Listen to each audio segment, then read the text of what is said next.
baru separuh Pak. 15 tadi udah saya gambarin. Yang jelas tinggal Padukan Bukit Sari Pak. Belum saya hampiri. Kalau Gedang Sari, Redo Sari sama Pulau Sari tadi udah saya gambarin. Iya Pak. Nggih, Bapak-bapak, Bapak Jamir nggih, Bapak Babinsa sampun rawuh. Pak Mardi, Oh, siap. Ada. dhewe kok ya. Pak Bagio, Ya, siap, Badit. Pak Parno, Nggih. Pak Tukirin, Siap. Hadir. Pak Wasiran, Ada. Pak Agus, ada. Pak Muntari, Ya. Pak Lole. Oh itu tadi istrinya ke tempat saya katanya ada kepentingan keluarga. Oh, wis izin toh. Izin. Izin satu. Sip satu.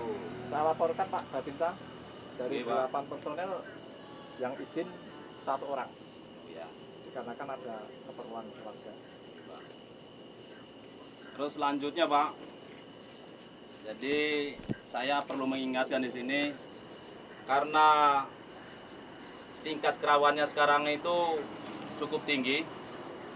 Jadi harapan saya tiap jam ganjil atau tiap 2 jam sekali adakan patroli Pak. Ya. Iya Pak. Bukan rutinitas, tetapi memang tugas kita. Iya. Terus kalau ada kejadian kira-kira mencurigakan, tolong Pak RT saya dihubungi. Siapa? Mungkin nomor HP saya Sudah ada, 3 Pak. bulan yang lalu Ya, sudah saya sudah ada. serahkan di sini, Ya. sehingga saya langsung meluncur ke TKP. Siap. Itu harapan saya. Demikian yang saya sampaikan. Assalamualaikum warahmatullahi wabarakatuh. Waalaikumsalam. Selamat bertugas. Monggo Pak. Hati-hati Pak.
Nah, terus kali. Wah, lumayan nih. Mau ganti tidak IKP palingnya.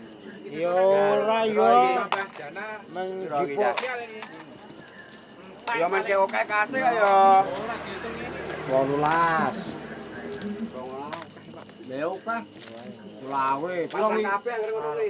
Selawe setengah. Selawe wis tengah. Wah, lumayan. Satu cek. Di pulpane di. Yang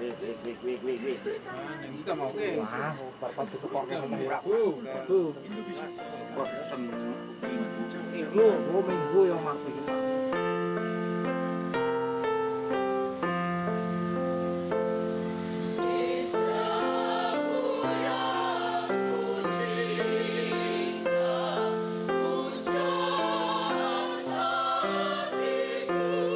Bapak Ibu yang saya hormati, perlu saya sampaikan bahwa Desa Balearjo adalah desa yang terletak di wilayah perkotaan di Kabupaten Gunung Kidul, tetapi kami masih menjunjung tinggi nilai kekeluargaan dan kegotong royongan.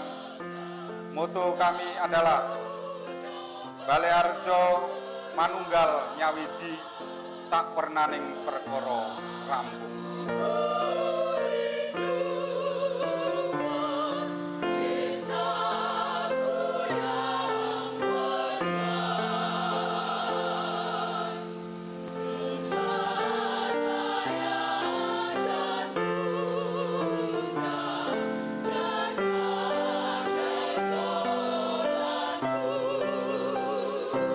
Saya itu memimpin Balearjo tahun 2011 ini belum ada dana desa. Jadi sangat luar biasa, kami harus berpikir bagaimana mengefektifkan, mengefisiensi anggaran yang ada di desa ini sampai kemudian masyarakat kami bisa merata pembangunannya. Nah, Undang-Undang Desa Nomor 6 tahun 2014 inilah kemudian membawa kita untuk bagaimana desa itu diberi kewenangan yang cukup besar untuk membangun desanya. Dari dana yang diberikan kepada kami lewat dana desa ini, kami serahkan kembali kepada masyarakat. Tetapi kami juga harus bagaimana mengawal dana desa ini ke masyarakat ini supaya bisa lebih efektif dan efisien.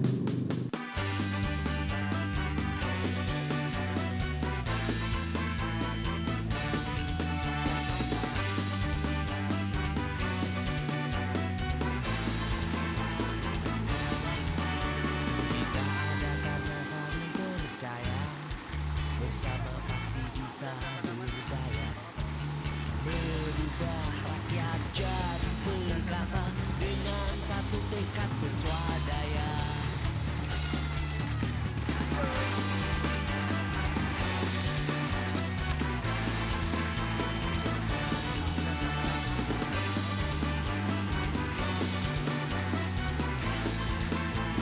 Balearjo ini sebenarnya desa yang sama dengan desa-desa yang lain, Mas. Kami punya potensi yang sebenarnya potensi yang kami berdayakan ini sama dengan desa lain, itu masyarakat.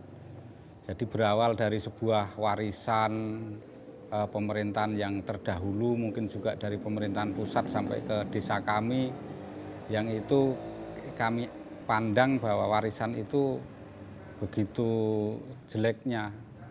Karena ada warisan tentang budaya korup, warisan tentang budaya tidak bisa bekerja sama dengan orang lain.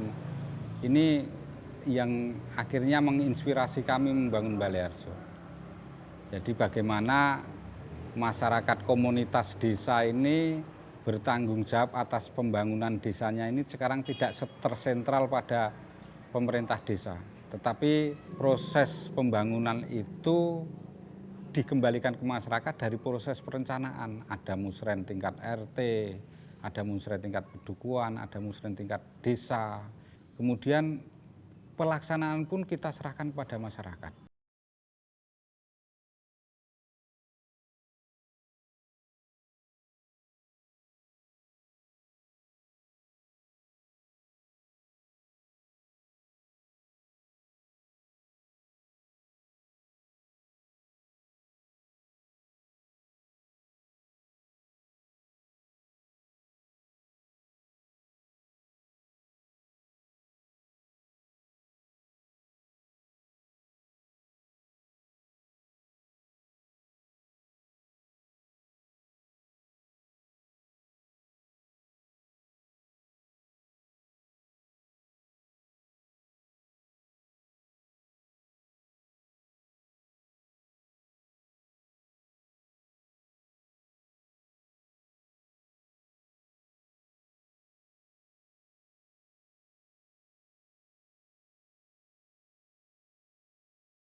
Dua, tiga, itu untuk satunya semen, duanya nanti untuk pasir, tiganya nanti untuk split.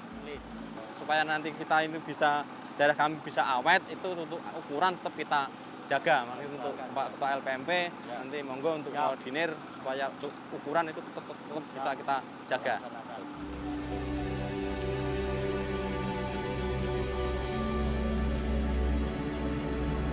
Manfaat gotong royong itu banyak sekali Pak, terutama di pekerjaan-pekerjaan yang tadinya berat kita rasakan itu akan menjadi ringan. Dan warga masyarakat itu bisa menjadi guyup rukun, saling membantu, dan kita saling peduli antara satu dengan yang lainnya itu saya rasa seperti itu. Gimana Lur?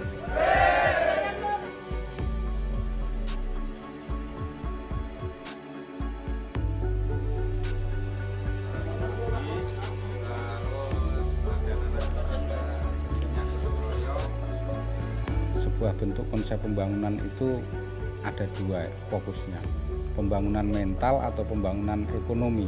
Tetapi saya tidak tertarik untuk pembangunan di bidang itu. Saya lebih tertarik bagaimana mental masyarakat saya itu terbangun dulu. Nah, ini seperti mata uang, ada dua sisinya. Kalau kita fokus pada pembangunan ekonomi dengan sistem profit oriented, karena pasti yang dipikirkan adalah uang.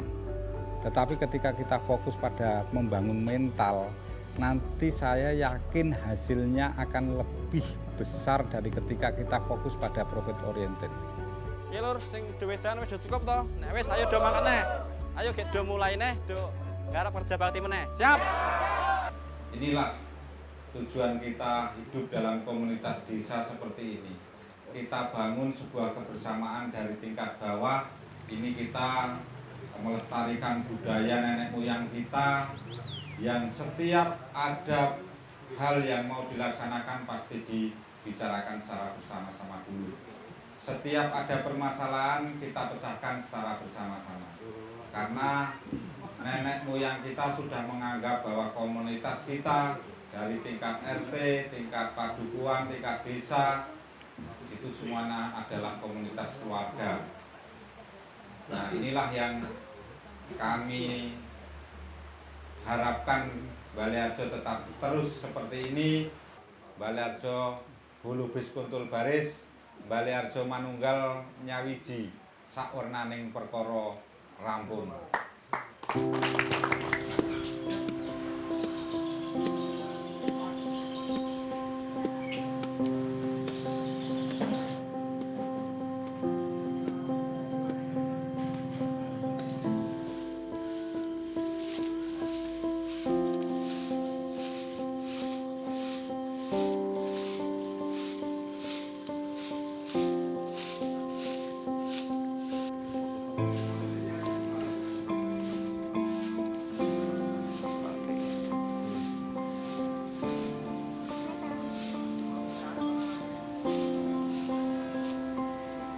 Balearjo ini suatu desa yang sangat heterogen, Mas. Soal latar belakang budaya heterogen, soal tingkat ekonomi heterogen, ada yang dianggap mampu, ada yang kurang mampu, ada yang sangat miskin. Kemudian soal kepercayaan, penganut agama ini juga sangat heterogen. Jadi di sini itu kita coba untuk bagaimana mediasi dari berbagai kesenjangan ini kita satukan. Kita mendirikan lembaga yang namanya WKSBM, Wahana Kesejahteraan Sosial Berbasis Masyarakat, sebagai sebuah lembaga yang memediasi antara yang mampu dan yang tidak mampu ini bisa bersatu. Lembaga ini menghimpun dana dari orang-orang yang mampu, kemudian disalurkan kepada orang-orang yang tidak mampu. Suatu kegiatan yang saling tolong-menolong, dan yang titik beratnya di sini adalah membangun hati nurani.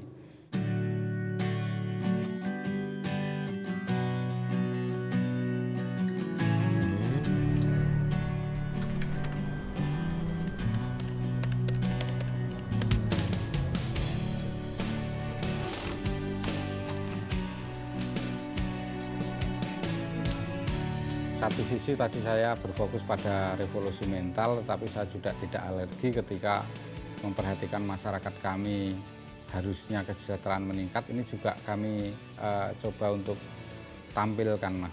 Nah, kami bangun di luar pemerintahan, tetapi kami didik masyarakat itu bisa meningkatkan ekonominya. Karena kredit union ini kan sama dengan koperasi, jadi saya sangat senang dengan lembaga yang namanya koperasi. Kita membangun dengan sistem kebersamaan, akhirnya kita akan bisa berdikari dengan potensi yang ada di kita sendiri.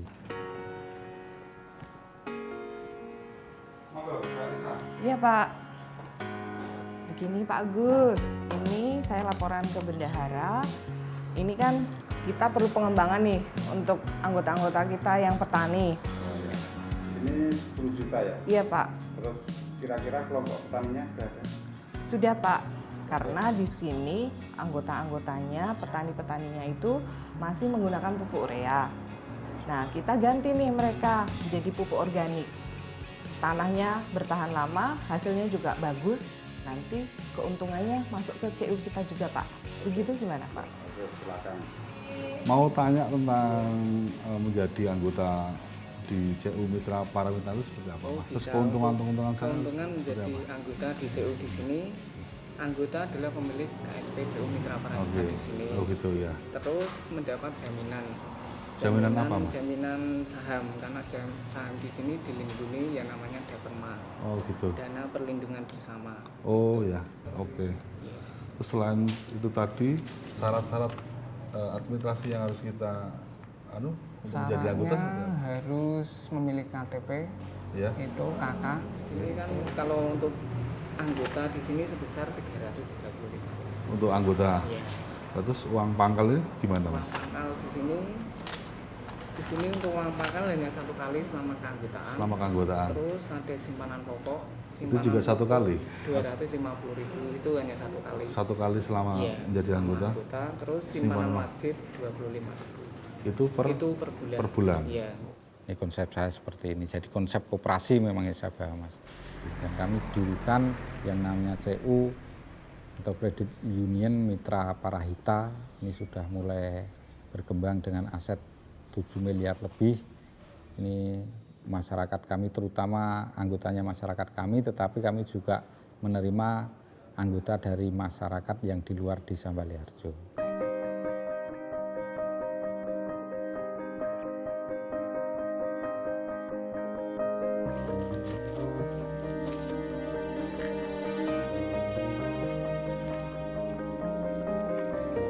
Nah, niku karena anak nyuwun kendaraan, lah menika kula nyuwun pitulungan kalih Parahita menika mengajukan menika kangge tumbas kendaraan bermotor. Nggih awal mula merembakan kalih tiyang istri butahe pinten, sebulan menika pinten, menika nggih pun kesepakatan akhiripun nggih mendhet kalau wau wonten Parahita. Kula nggih dibantu kalih Parahita semanten nggih kula nggih konsekuen, dalam arti konsekuen nggih kula nggih kedah konsekuen kalih aturane Parahita ngoten Pak. Nak sing tinggi tumbas sepeda motor nggih mboten namung kula, wonten rencang-rencang liyane ingkang sami ngoten menika. Terus pertolongan saking Parahita menika nggih ageng sangat Pak. Ageng sangat munggo pribadi kula. Masalah nggih di waktu kula mboten wonten nggih dibantu, semanten ugi nggih kula nggih bantu, dalam arti bantu kula nggih tepat niku wau, tepat angsuran, tanggal angsuran menika wau.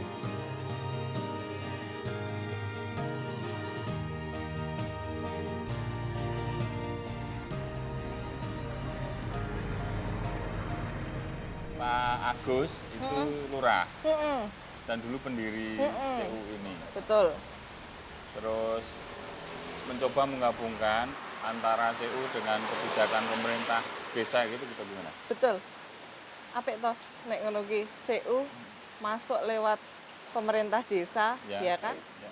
Pernah dicoba tidak Pak mencoba mengkorelasi antara kebijakan desa dengan kegiatan di Credit Union? Ini sebenarnya gini Mas, kegiatan di CU sendiri atau program-program di CU sendiri, kami sebagai pengurus menekankan, kita menganggarkan di dalam operasional CU. Ada peningkatan kapasitas masyarakat, misalnya melakukan pelatihan, pendidikan terutama ada di dana pendidikan. Dan juga kebetulan sebagai kades, saya ingin membangun ekonomi masyarakat atas dasar sebuah kebersamaan juga. Apa yang cocok dari itu? Ternyata ya CU tadi yang cocok, karena masyarakat kami itu heterogen, baik tingkat ekonominya pun dari ada kalangan yang mampu sampai yang tidak mampu, ini bisa terakomodir dalam sebuah bentuk kegiatan ekonomi. Saya kira apa yang dilakukan oleh Pak Agus sebagai kepala desa menjadi catatan menarik bagi saya sendiri. CU maupun lembaga keuangan yang lain saya kira bisa menjadi alat bagi desa. Sebagai lembaga keuangan, Credit Union mestinya berperanan pada aspek intermediasi keuangan, kemudian intermediasi sosial dalam bentuk pendidikan dan pelatihan dan segala macam, kemudian menumbuhkan kewirausahaan sosial dan seterusnya. Maka kapital yang dimiliki oleh Credit Union memang harus dibangun dari keswadayaan warga. Dalam konteks ini, menurut saya, sebetulnya desa juga bisa berperanan dalam menumbuhkan etos tadi, tetapi sekali lagi harus diputus pemahaman masyarakat bahwa ini uang negara. Tetapi ini adalah uang masyarakat sendiri. Lembaga keuangan sebagai sayap dari institusi desa untuk menjalankan program-program ekonomi dan keuangan warga. Tinggal bagaimana mengkombinasi antara peran lembaga keuangan dengan desa. Kalau saya sama-sama diberi 3 miliar, kalau hanya menguntungkan 83 juta per tahun, saya tak mundur jadi kadis. Nah, kalau dibuktikan di Balai Arjo akan menghasilkan berapa, boleh. Mas Willy sekarang mengucurkan dana 3 miliar, saya bikin pabrik di Balai Arjo dan bikin bumdes yang lebih jaya dari mereka. Nah, itu jangan salah, mereka bikin bumdes karena dimodali oleh negara. Kita tanpa dimodali negara menghasilkan 2,6 miliar loh, dengan swadaya kita. Kita tidak dimodali menghasilkan 2,6 miliar. Keswadayaan yang dibangun oleh gerakan kredit union itu sendiri sebetulnya adalah etos gotong royong itu sendiri. Maka setahu saya yang namanya kredit union memang platformnya anti hibah. Karena dalam pandangan kredit union, hibah itu merusak etos gotong royong.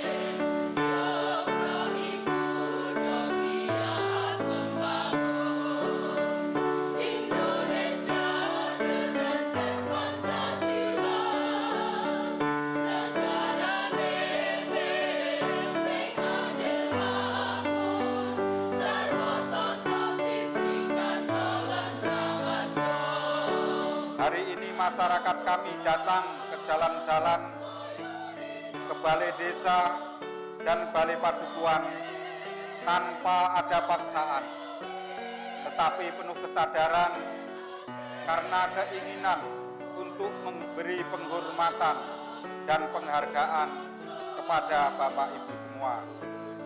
Dan ini merupakan wujud dari hasil kerja bersama warga Balai Arjo.